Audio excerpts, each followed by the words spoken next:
Yeah.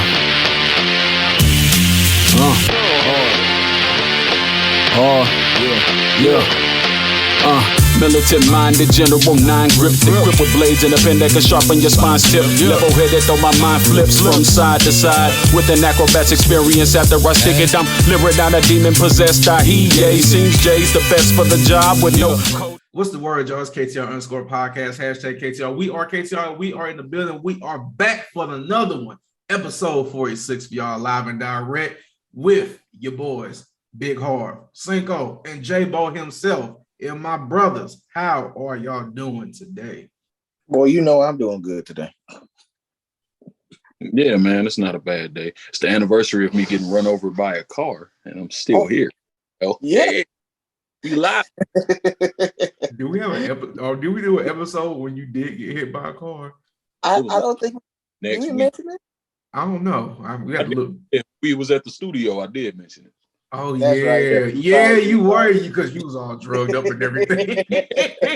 That was wild. Well, like I said, on that episode, I'm glad you are alive and well still are in with us with this episode. Before we dive into this episode, my people, fans, friends, supporters, everywhere in the rest of the community, do this one simple favor for us. Follow us on all social media platforms, KTR_podcast, Twitter, Instagram, Know the Rose Podcast, Facebook, YouTube, Know the Rose Podcast on all podcast platforms, Google Podcasts, Spotify, Anchor, Apple Podcasts, Podbean. We are on everything. And don't forget to get your merch at ProWrestlingTees.com/KTR Podcast. All right, let's just dive into the nitty gritty because you know what time it is. It is WrestleMania season. It is that time. It is here. It is live. It is the biggest wrestle event in just all of wrestling, period. Like, this is just a big ordeal. This is the Super Bowl of wrestling. This is the NBA Finals of wrestling. This is the March Madness of wrestling. This is the NBA All-Star Weekend of wrestling. This is it, WrestleMania. We are here. I forgot what WrestleMania number it is, but we are. You say what? 38. WrestleMania 38. Thank you, my brother. Live and direct from Dallas, Texas. This show has been keeping up with these numbers ever since they stopped doing them. Exactly. They stopped putting the numbers on WrestleMania logo. I be forgetting. I'm like, I need to just go ahead and put them Roman numerals on there. Do that for us. So just write out like I did for WrestleMania 21 or 25. Just throw the number. We need it. Because you got WrestleMania with a star. Now I'll be forgetting what number we at now. 38. 38. Yes, 38. Yes. We are here. WrestleMania season is here. It is coming up. I'm excited. I'm going to be there live in person for the whole ordeal for the whole week. So be on the lookout for Cinko from Know the Rose Podcast because I will be there. I'll be in attendance. I will be at WrestleMania. Not night one, but night two because I got to celebrate on Saturday night just to go out and kick it. I will be there at Stand and Deliver. I will be there at Wale Mania. I'll be here wherever y'all think y'all gonna be. I'll be at Access. I'll be WrestleCon. I'll be anything, anywhere. Just find me. You'll see with the Know the Rose Podcast logo on the shirt. You know who it is. But yes, we are there. I'm excited. It's a lot of things going on. And just some off the bat, us off the rip, is gonna go straight to it. What do you think will be the biggest? I'm not going to say more, but what would be the biggest wrestling match in your opinion at WrestleMania 38? Well, if we're looking at biggest compared to the best match tonight, we know that the biggest match feel is going to come from Lesnar and Reigns. But the match I'm looking forward to most, and it was the same participants, at least one that I had since last year, and that's going to be Bianca Belair regaining her Raw Women's Championship from Becky Lynch. Anyone who knows me knows that I'm a huge Bianca Belair fan, and I thought it was a complete travesty at SummerSlam last year. So she's going to regain it respectfully by finally taking out Dry Bones Becky Lynch.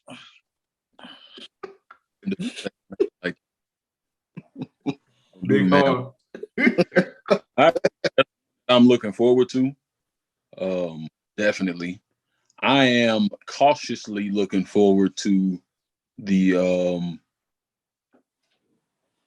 assumed return of Mr. Cody Rose to face Seth Rollins. Mm-hmm. That is probably the most intriguing match to me. But has it been announced yet? It has not. We don't know if it's gonna happen or not. Yeah, but it's the most intrigue I've had in WrestleMania. I'm just throwing it out there. It's that possible match.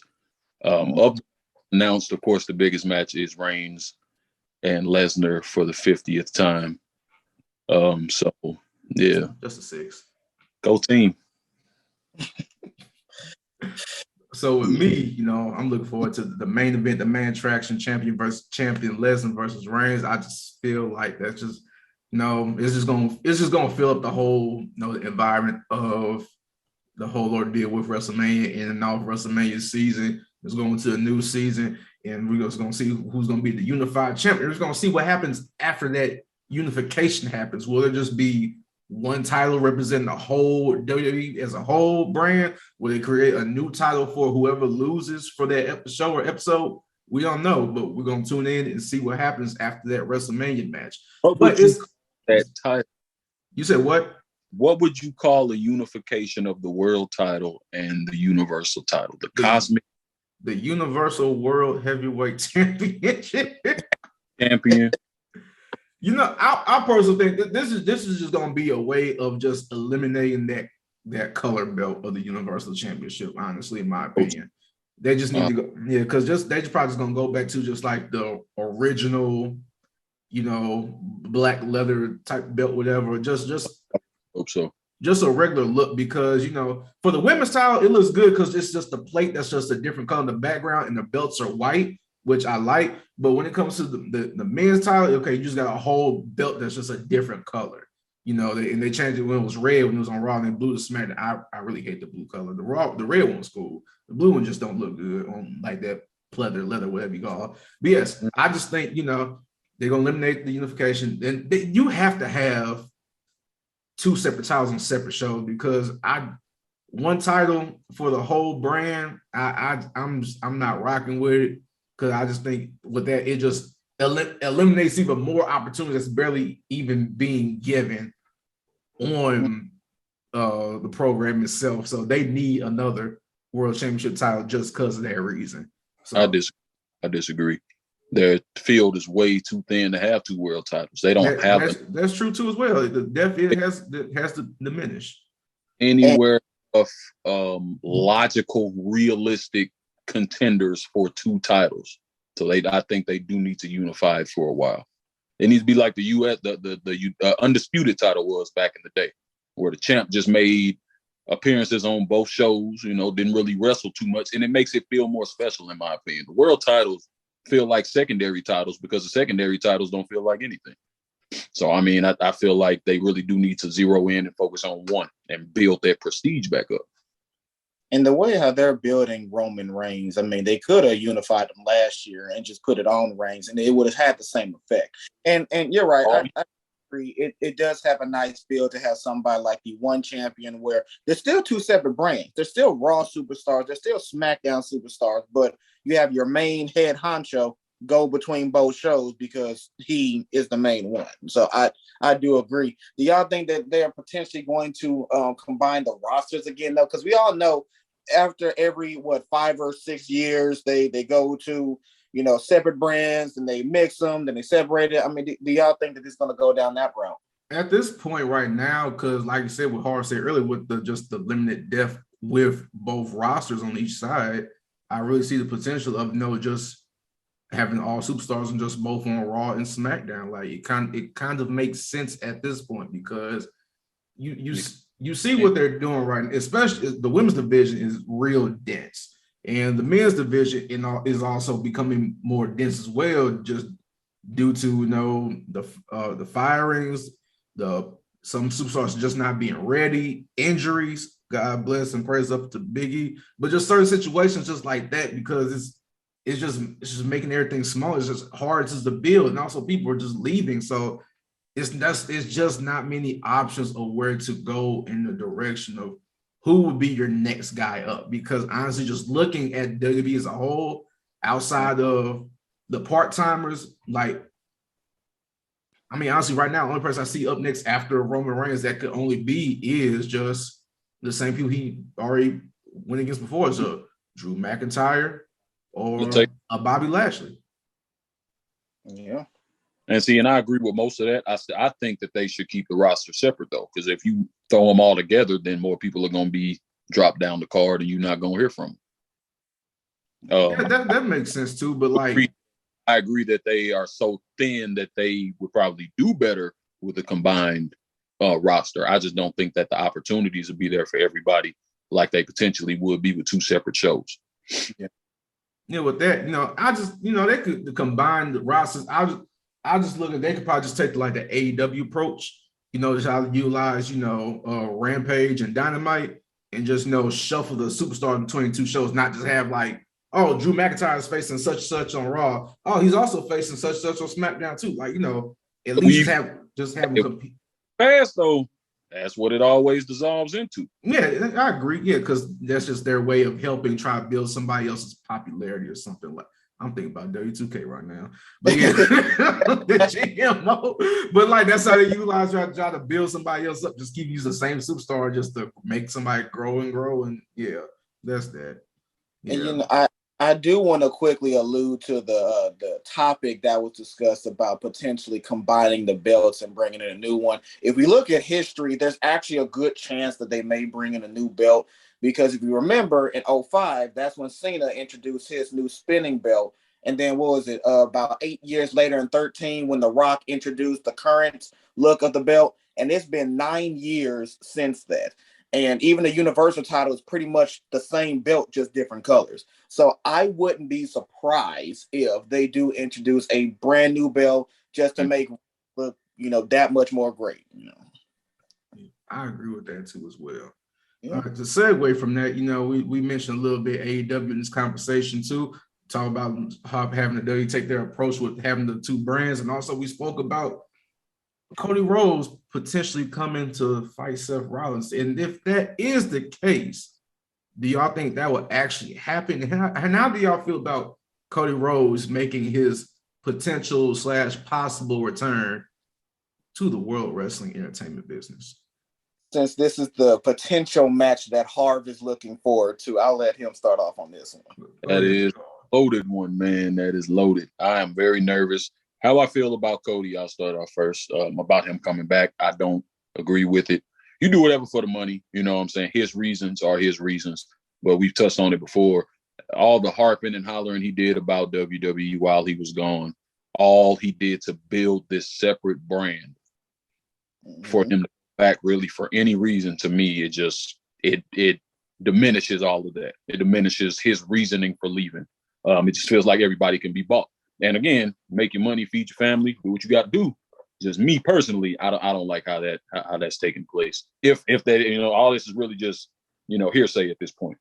Even the match, I feel like the match would have to be perfect and it would have to steal the entire WrestleMania card of both nights for it to be a success. Only because Cody Rhodes would be returning. Cody Rhodes never seen as top of the top. Seth Rollins has been there, and Rhodes has teased that point, but he's never been top of the top. So he would have to they would have to put on a perfect match. They really would. It would have to be 4 or 5 stars without a doubt. You're not going to have Cody squash Rollins. Yeah. You can't have him lose to Rollins returning. That just kills any point of having him be there. So that's where my nervousness comes in, is how they're going to book the match. If it's any less than perfect, it is not going to be a successful return. Like, it has to be a top tier match. He has to come out, show out, act an entire fool in that ring, leave it all in the ring. And Rollins has to do the same because you have to protect Rollins. Well, I agree wholeheartedly. I mean, even to the point of protecting Rollins, if you look at the current storyline right now, Rollins is just simply trying to get on the WrestleMania card. And so when he finally gets that opportunity with potentially Cody Rhodes coming in, he can't let that slip. So, of course, he has to bring his A game as well. And also back to Hard Point, and we talked about in the last show, where if Cody Rhodes, if he's going to essentially contradict everything that he said over in AEW, he's going to have to hopefully his contract puts him in a position where he's going to be one of the top guys, or if not very close to be where he's getting regular TV time. Like that has to be written in order for any of this return to mean anything. I mean, he's going to have to be on the mic regularly. He's going to be in different feuds, sort of like how they're doing with Edge right now, where he's just in different good feuds and run after one. That's what Cody Rose is going to need. I agree with Harv. I feel like this match will be one of, not the top match of the night. But yes, it does have to be perfect. Each move has to be clean. It has to be shocking. There has to be moves where we didn't expect. We're going to have to see kickouts where we didn't think there's going to be kickouts. We're going to have to see a good entertainment / independent / in-ring 10 out of 10 star match. Period. Yeah.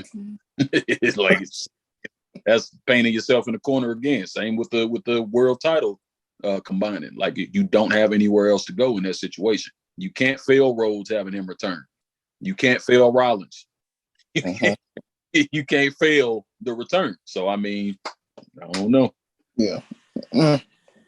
I've always liked Rhodes, so I'm going to be excited for him. I don't like the move, but if he does show up, I'm still going to be excited to see what he does. I think Cody Rose is going to come back as a part-timer. I really see that. Just currently just how like everything with his personal life outside of wrestling is going right now. With his wife, with the new deal that she got, newborn child. Ain't trying to be on the road as often. That's a reason why he went to AEW. Probably because just a less vigorous schedule than you would have AEW than you would with the WWE.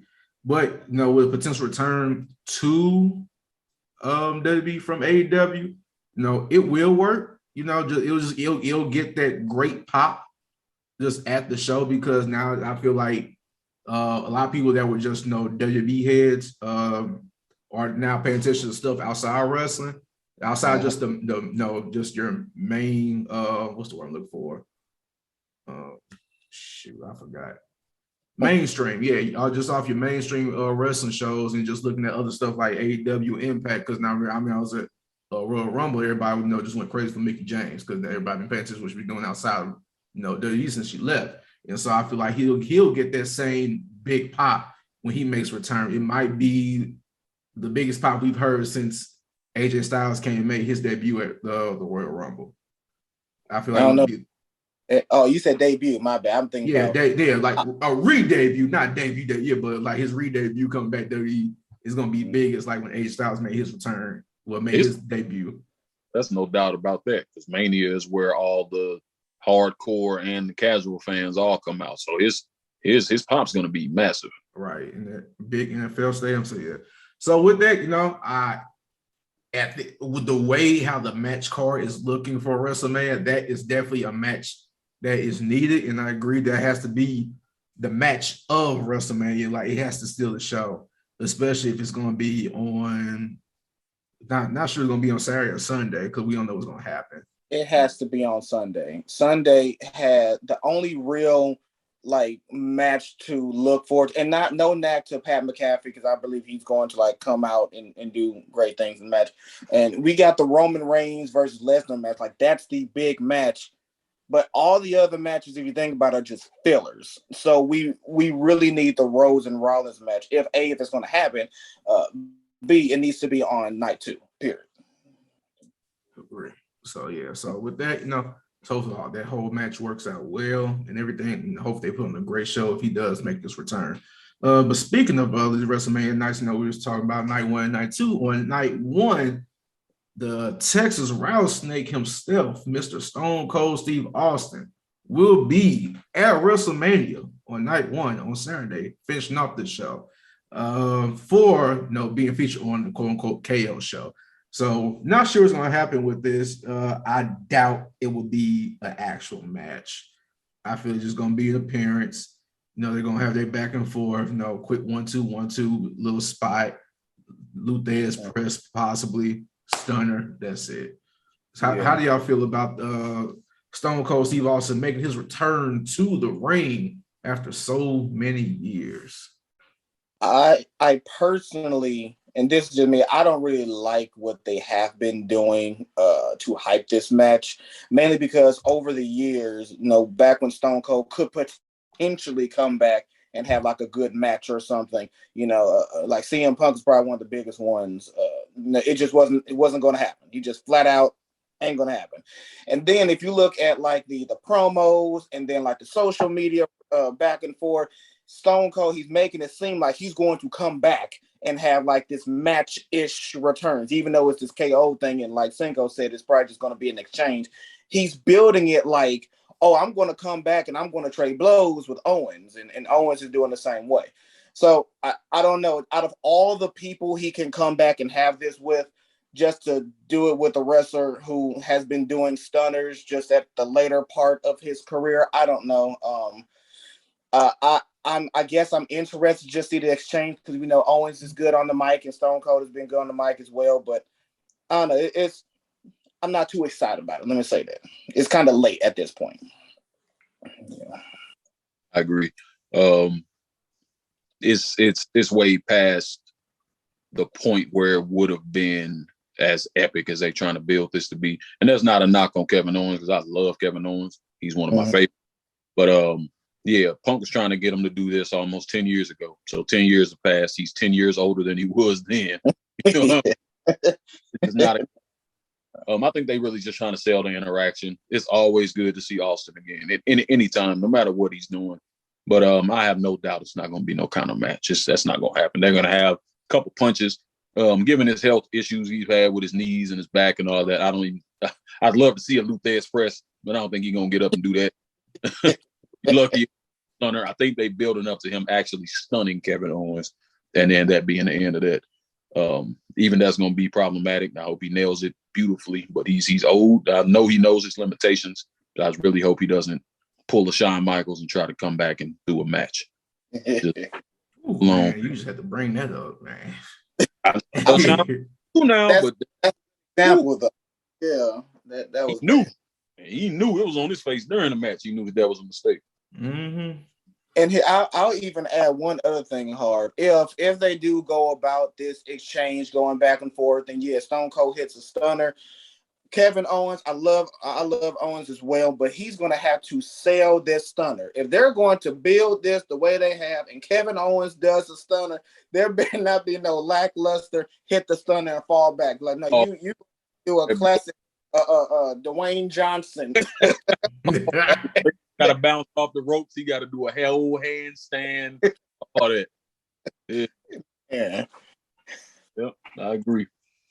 All right, so we already know what we have a feeling and what to expect with the stunner and the Owens and the Stone Cold and the KO show. The not actual match, but teasing to be a match. But we're gonna see what's gonna happen that Saturday night. And so with WrestleMania, it ends the season and begins the new season, basically, of the wrestling year. And so, with that being said, who do you think, or what do you think is next up once WrestleMania is over? Like who you see potentially being the next guy, or who do you see being brought up to the main roster to the next hole? Who do you see as the next maybe champion? Coming up. What do you think is going to come next after WrestleMania season? I think they're pushing Austin Theory. I really feel like he's going to be the next guy who gets pushed hard and fast and wrong because he's not really connecting. He comes off more annoying than anything, and that's never been a good build for a main event villain or heel. More annoying than menacing, or even the cowardly works out better than annoying. And I don't. My sons don't even like Austin Theory, and that's really bad when they don't really know too much about the character. But he's. I feel like he's the next one to get pushed to that degree, though. I really do feel like he's who they have on their mind. I agree. I see Austin Theory. My only suggestion for Austin, because I can think back back to the Miz's days, and I'm talking back when he had his short shirt before he even teamed with John Morrison. Like during that time, he was considered annoying. And no one really cared to see a Miz match at that point, but he transitioned from being annoying to just being hated. And that's what helped him in his heel career to him being one of the greatest mid-cards, probably one of the greatest all-around champions that we've had. That's, I'm not getting his flowers for it. That's what Austin Theory is going to need. He needs to dive into, okay, I know you may not want me here, but I'm going to give you a reason not to want me here if they're going to put it like that. I agree with that comparison to Miz. He needs to watch some of Miz's old tapes because even though Miz was annoying, he could talk. Yeah. He knew how to translate his annoying nature through them promos and turned it into hate to where people just wanted to see him get shut up by anybody.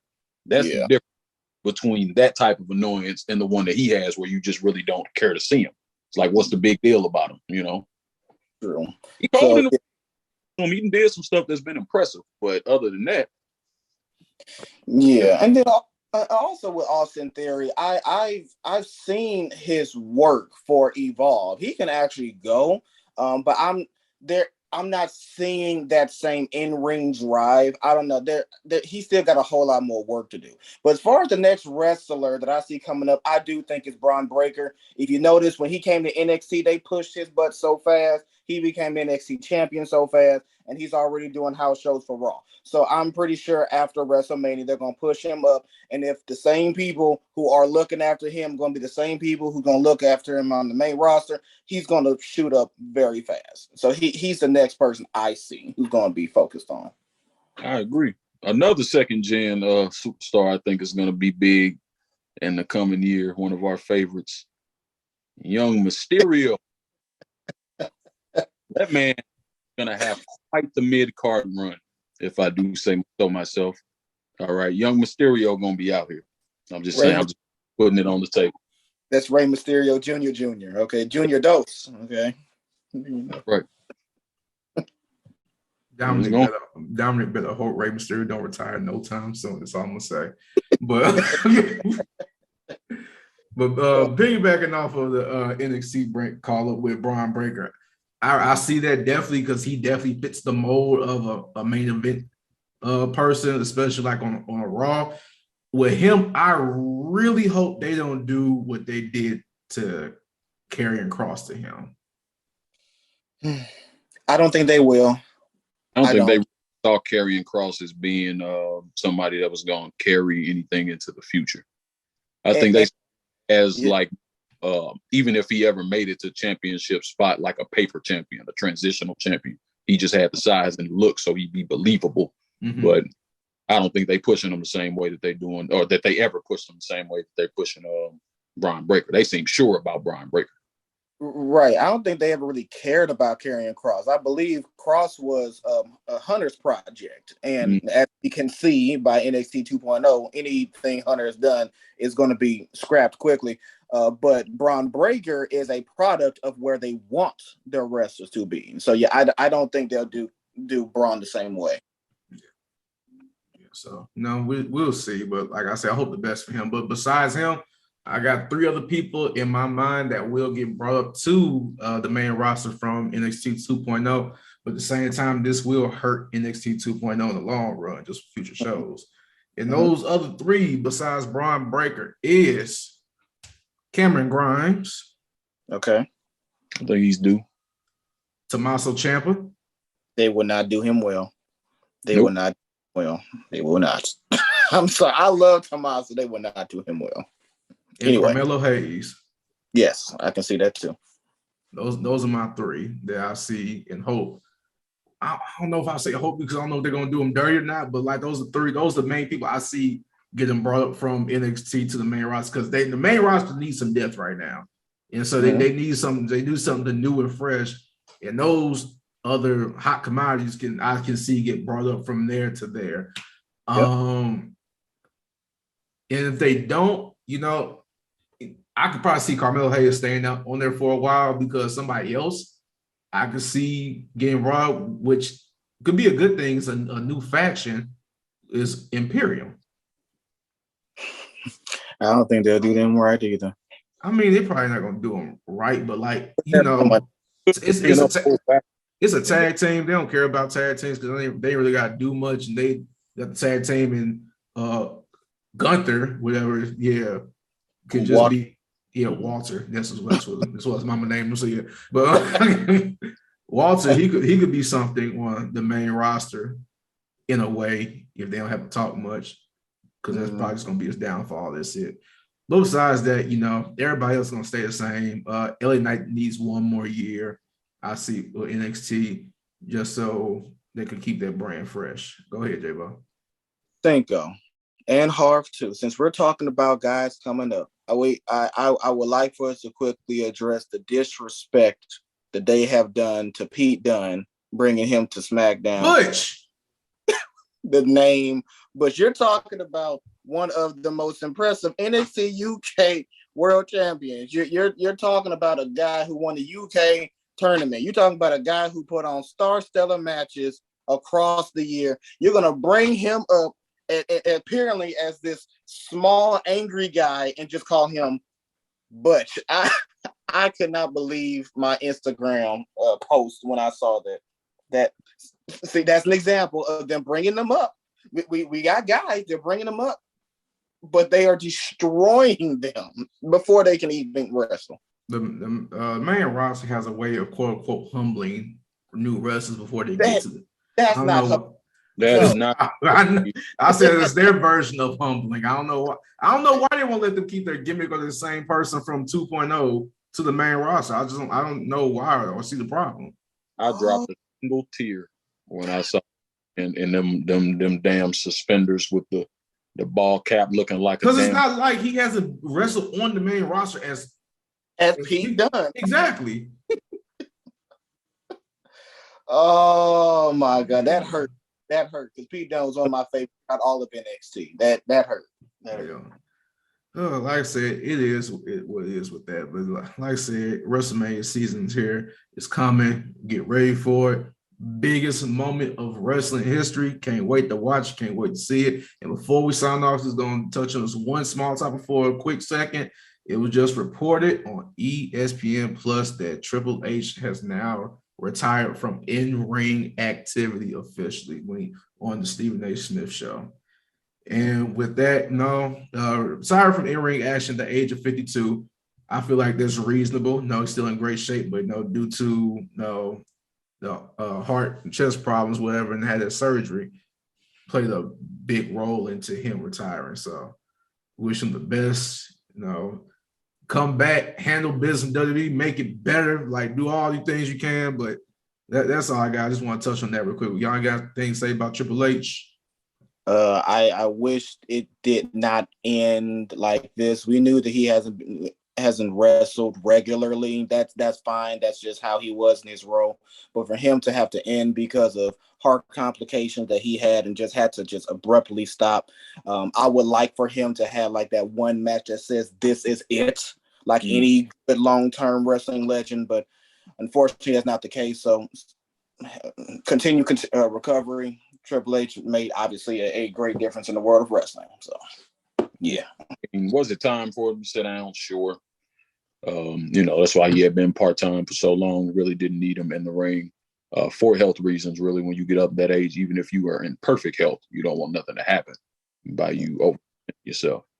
But yeah, it's always rough when somebody's forced from something that they love doing instead of walking out on their own terms. But at least you can walk, and you can still be a part of the business in so many ways. I agree with what Cinko said. Just come back and fix this, please. Please fix this. For the love of God, fix this. Hunter, Paul, the game. Cerebral assassin. Cerebral assassin. We need all of you. We need you back. Please. Please. Like I said, yes, Triple H, please come back and just fix everything that's going on right now. But like I said, that's all the time we have for episode 46. Thank y'all for tuning in. Thank y'all for listening. Thank y'all for watching. Thank you for supporting. Appreciate all the love, support, shares, and everything. Before we sign off, do just one simple favor for us. Follow us on all social media platforms, KTR_podcast, Twitter, Instagram, Know the Ropes Podcast, Facebook, YouTube, Know the Ropes Podcast, all podcast platforms, Google Podcasts, Spotify, Anchor, Apple Podcasts, Podbean. We're on everything. And don't forget to get your merch at ProWrestlingTees.com/KTR Podcast. This is episode 46, WrestleMania season. Know the Ropes Podcast, #KTR. And we are out. Big Harv, let them know what they should be doing. Y'all know something, man. I figured I would lead by example. I went ahead and purchased all the shirts, man. I got one of each shirt finally on the way. You know what I mean? Leading by example. I expect everybody listening to do their part. All right, follow up, make a purchase.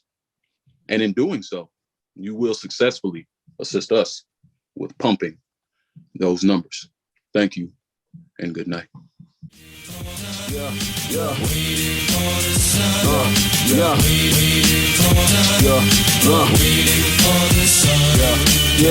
Numbers, letters, all symbols of man-made devices that could cripple us all. Improve we can panicking when storm hits and knocks out the power grid. Are you fully prepared to live off the grid? How you think?